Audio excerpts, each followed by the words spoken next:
My adventure to Dave and Buster's. On Wednesday, June 11, 2019, my boyfriend and I took a late night mini getaway to Dave and Buster's in Birmingham, Alabama.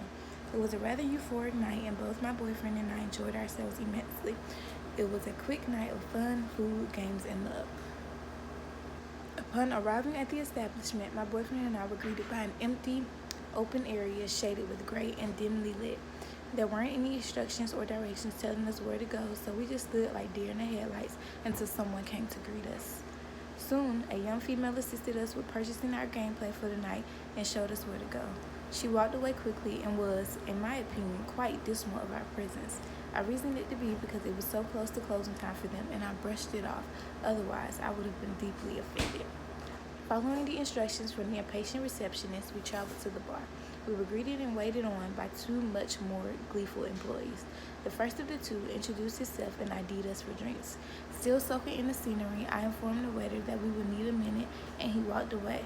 The bar was sparkling white and expanded across about half of the restaurant area. The other half consisted of 6 large top tables.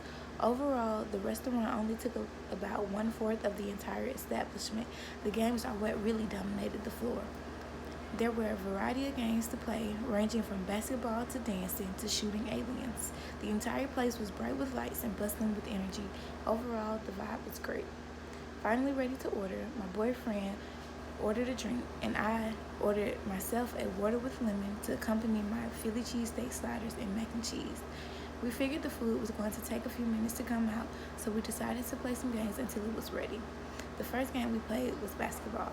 I must admit, I was a little rusty, so he was victorious. He managed to pull out a 4-point victory in the end. Defeated and starved, I suggested we head back to the bar to check on my food. Once we arrived back to our seats, my interrogation began. I first inquired about what he thought about the drink he ordered, in which he responded, "It is tasty, but it is not very strong." I told him he should have asked for a shot straight if he was concerned with alcohol percentage, to which he responded with an eye roll. As I watched our waitress walk towards us with food, I asked his opinion overall. Eyeing the waitress as she placed the food in front of us, he exclaimed, "The games are going to be really fun. You overhyped the food, though." He wrinkled his nose while saying the latter portion of this statement. I picked up one of my sliders from their best food friends combo while gazing into his brown eyes while he spoke. I bit into my sandwich, and my taste buds exploded with flavor. The Philly cheesesteak sliders were many bites of heaven. I bit into soft, delectable, well-seasoned beef on savory bread that felt softer than the clouds looked. Every bite was a pleasure. The mac and cheese was warm and cheesy. Each noodle was cooked to perfection, not too hard and not too soft. I am a cheese connoisseur of sorts, and this was a perfect blend of cheeses. It was like each cheese went speed dating, and they found the one that was most compatible.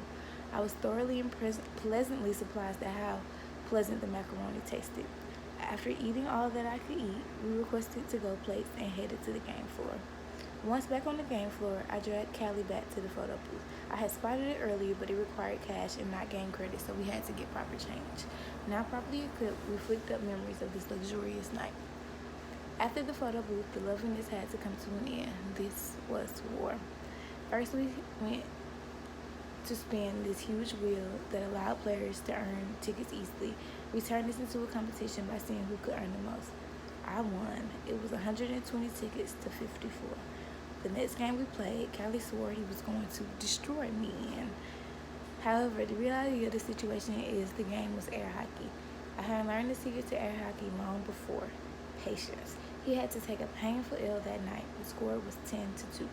The next game we played was difficult for us both. It was a jump rope simulation, and neither of us got past 4 points.